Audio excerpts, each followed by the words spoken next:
Dia adalah manusia yang toleran dalam arti kata yang benar, penahan amarah dan pemaaf. Hal-hal yang semacam ini ditempatkan oleh NDP bab 2 sebagai potensi yang ada pada diri manusia yang harus diaktualkan. Sebagai potensi dia menuntut diaktualkan, begitu ya. Potensinya apa?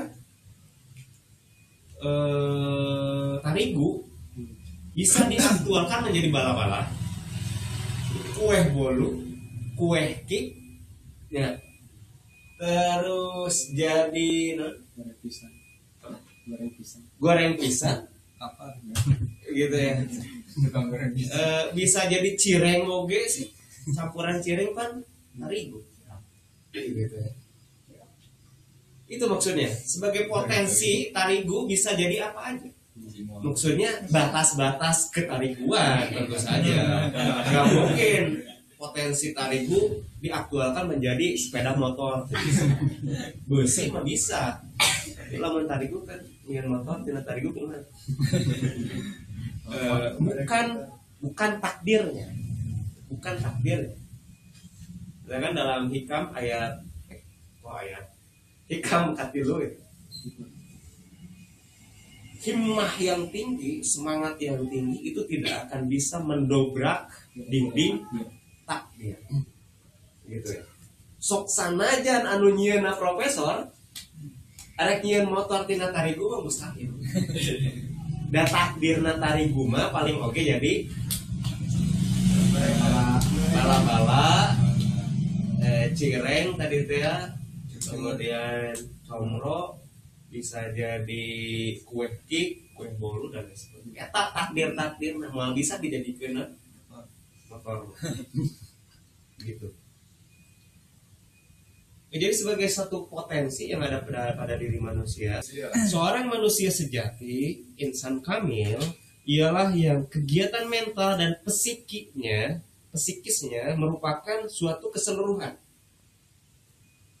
Kerja jasmani dan kerja rohani bukanlah dua kenyataan yang terpisah. Tidak ada ruang pemisah antara kerja jasmani dan kerja rohani. Malahan dia tidak mengenal perbedaan antara kerja dan kesenangan. Kerja baginya adalah ini tuh kesenangan ya. Bukan kesenggangan, ini kesenggangan ya. Kerja baginya adalah kesenangan itu sendiri. Kerja baginya adalah kesenangan dan kesenggangan dan kesenangan ada dalam dan melalui kerja, begitu. Jadi kerja kemanusiaan itu adalah sesuatu yang bersifat ilahiyah, tetapi pada saat yang sama adalah manusiawi. Jadi sebetulnya begini, semakin kita manusiawi, semakin kita ilahiyah.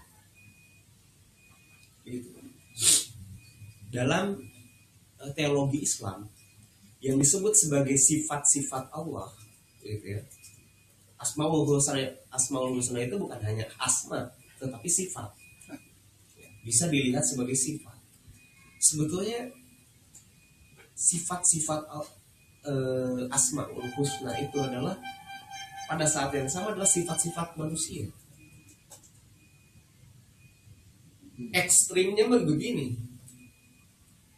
sifat-sifat yang ada di dalam Asmaul Husna itu bukan sifat-sifat Allah, dan Allah tidak punya sifat-sifat. Maha suci Allah dari segala yang disifatkan kepadanya. Nah pada titik itu tanzih Allah itu sesuatu kan orang apa Allah itu adalah Rahman Rahim begitu ya. Emang Rahman Rahimnya Allah di dalam pikiran kita tuh kayak gimana? Sebatas itu.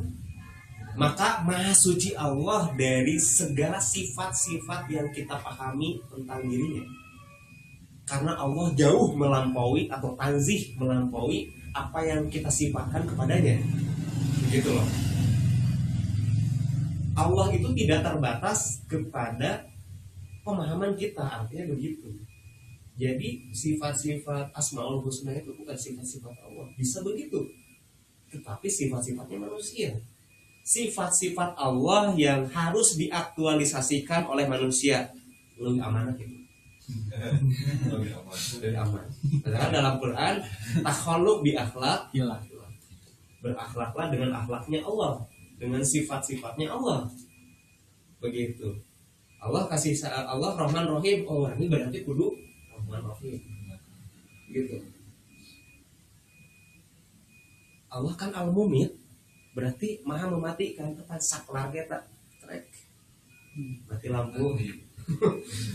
Itu sifat Al-Mumit loh, gitu ya. Itu sifat Al-Mumit. Kurban. Zulhijjah ya. Kurban. Mencit sapi. Al-Mumit itu. Gantung diri oke Al-Mumit itu teh.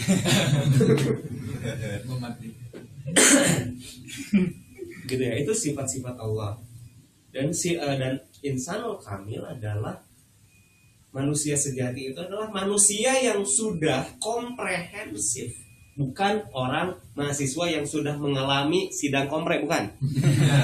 Tapi manusia yang komprehensif menampilkan sifat-sifat Allah itu yang disebut sebagai manusia sejati atau insanul kamil. Ini ada pendalaman tematiknya. Ya dasar nama gitu lah.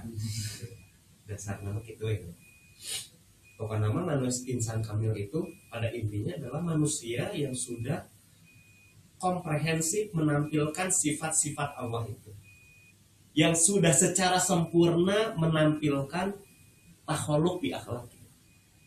Itu yang disebut sebagai insanul kamil.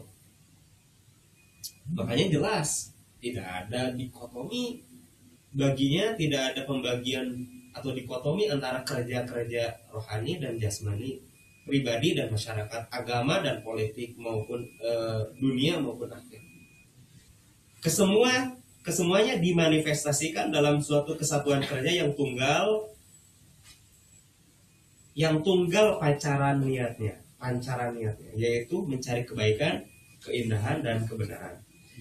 Dia seorang yang ikhlas, artinya seluruh amal perbuatannya benar-benar berasal dari dirinya sendiri dan merupakan pancaran langsung dari pada kecenderungannya yang suci, yaitu berkecenderungan kepada fitrahnya itu yang murni. Suatu pekerjaan dilakukan karena keyakinan akan nilai pekerjaan itu sendiri bagi kebaikan dan kebenaran, bukan karena kehendak memperoleh tujuan lain yang nilainya lebih rendah atau pamrih begitu ya. Jadi nanti kemudian kerja yang ikhlas mengangkat nilai kemanusiaan pelakunya dan memberikannya kebahagiaan. Hal itu akan menghilangkan sebab-sebab suatu jenis pekerjaan ditinggalkan dan kerja amal akan menjadi kegiatan kemanusiaan yang paling berharga. Keikhlasan adalah kunci kebahagiaan hidup manusia. Tidak ada kebahagiaan sejati tanpa keikhlasan, dan keikhlasan selalu menimbulkan kebahagiaan. Gitu. Jadi pada intinya amal soleh yang didasarkan atas pengetahuan ilahiyah itu, yang kembali kepada dalamnya,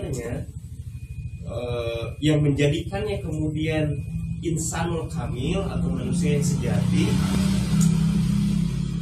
itu selalu melibatkan keikhlasan di dalam amal-amalnya. Dan keikhlasan itu sebetulnya satu kualitas yang ada pada diri manusia, yang berkaitan secara erat dengan amal, dengan amaliyah.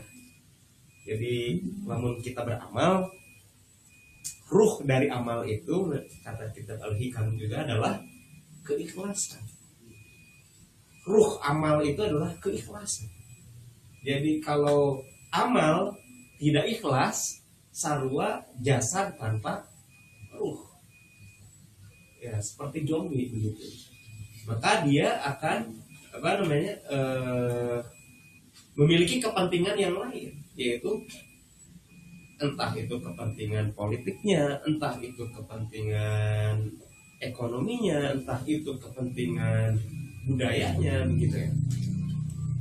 Jadi bukan untuk keseluruhan, bukan untuk kebaikan itu sendiri, tetapi untuk kebaikan partisan atau parsial gitu. Pamrih ya begitu. Jadi sekali lagi, kerja yang ikhlas mengangkat nilai kemanusiaan pelakunya dan memberikannya kebahagiaan. Jadi amal yang ikhlas itu atau amal soleh itu akan mengangkat nilai kemanusiaan kepada pelakunya, kepada yang mengerjakannya. Gitu ya. Hidup fitrah ialah bekerja secara ikhlas yang memancarkan atau yang memancar dari hati nurani yang hanif atau suci. Gitu ya. Jadi inti kemanusiaan itu hidup berdasarkan prinsip fitrahnya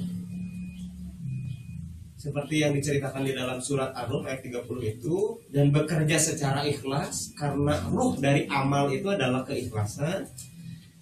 Yang keikhlasan itu memancar dari hati nuraninya, dari delamirnya, dari luhnya, dari ruhnya begitu. Dan ruh itu tidak pernah menghadap terkecuali kepada Allah. Karena ruhnya manusia itu adalah ruh Allah, ruhnya manusia itu selalu menghadap kepada Allah. Begitu.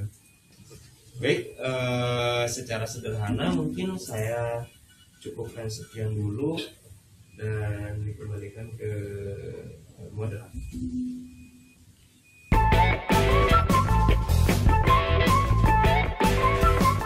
Untuk Anda Yunda HMBC Indonesia, jangan lupa like, komen, dan subscribe, dan jangan lupa aktifkan notifikasi loncengnya.